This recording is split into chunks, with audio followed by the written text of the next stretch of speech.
যে শহীদ ওসমান হাদির হত্যাকাণ্ডের সাথে যদি স্বয়ং প্রধান উপদেষ্টা ডক্টর মোহাম্মদ ইউনূসের সম্পৃক্ততা থাকে, এর সুষ্ঠু বিচার হতে হবে। এই হত্যাকাণ্ডের সাথে যদি সেনাবাহিনীর প্রধান ওয়াকারের সংশ্লিষ্টতা থাকে, তার বিচার হতে হবে।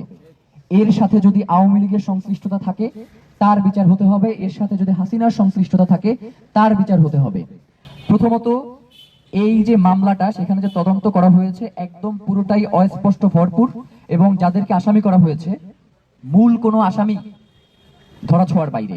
এবং তদন্ত প্রতিবেদনে যারা এই হত্যার পরিকল্পনা করেছে তাদের সম্পর্কে কোনো ধরনের তথ্য এই চার্জশিটে উল্লেখ করা হয় নাই। তারা এখানে উল্লেখ করেছে যে শহীদ ওসমান হাদি মাঝে মধ্যে আওয়ামী লীগের বিপক্ষে বক্তব্য দিত, তারা ক্ষিপ্ত হয়ে শহীদ ওসমান হাদিকে গুলি করেছে। আমরা তাদের কাছে জানতে চাই যে শহীদ ওসমান হাদিকে যদি ক্ষিপ্ত হয়েই গুলি করা যায় বা গুলি করতে হয়, তাহলে এতদিন সময় নেওয়ার তো দরকার নাই, শত কোটি টাকারও তো দরকার নাই। এরপরে হচ্ছে 2 মাস কালচারাল সেন্টার এবং বিভিন্ন জায়গায় তাকে পর্যবেক্ষণের মধ্যে রাখারও দরকার নাই। এই পুরোটা একটা খুনি চক্র করেছে, যেটা এই চার্জশিটে সম্পূর্ণভাবে এড়িয়ে যাওয়া হয়েছে।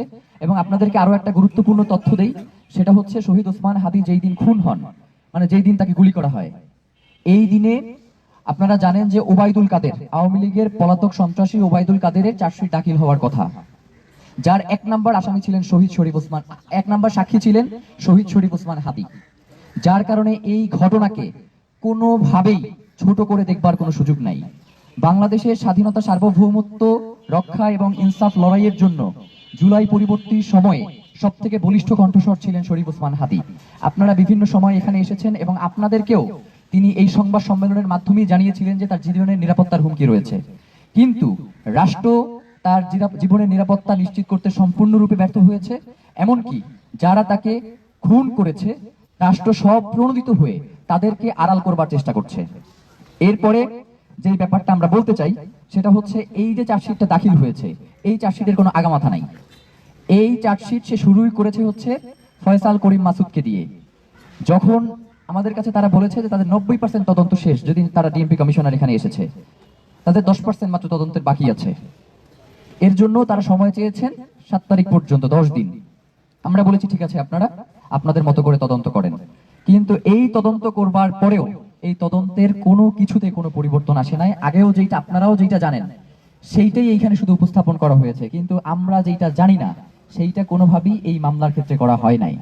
এখন প্রশ্ন যেটা থেকে যায় সেটা হচ্ছে, যখন রাষ্ট্র এই ধরনের অসহযোগিতা করে তখন তো একটা ধারণা দৃঢ় হয় যে রাষ্ট্রের কেউ এই হত্যাকাণ্ডের সাথে জড়িত কিনা। আমরা স্পষ্ট করে বলতে চাই যে শহীদ ওসমান হাদির হত্যাকাণ্ডের সাথে যদি স্বয়ং প্রধান উপদেষ্টা ডক্টর মোহাম্মদ ইউনূসের সম্পৃক্ততা থাকে, এর সুষ্ঠু বিচার হতে হবে। এই হত্যাকাণ্ডের সাথে যদি সেনাবাহিনীর প্রধান ওয়াকারের সংশ্লিষ্টতা থাকে, তার বিচার হতে হবে। এর সাথে যদি আওয়ামী লীগের সংশ্লিষ্টতা থাকে, তার বিচার হতে হবে। এর সাথে যদি হাসিনার সংশ্লিষ্টতা থাকে, তার বিচার হতে হবে।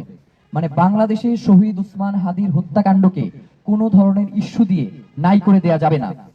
এরপরে আরেকটা জিনিস যেটা, সেটা আপনারা জানেন যে ডিবির পক্ষ থেকেই জানানো হয়েছে যে শহীদ ওসমান হাদিকে হত্যা করবার জন্য 12 তারিখেই ওইখানে 5টা টিম ছিল, যারা একজন মিস করলে আরেকজন এই শুটটা করতো।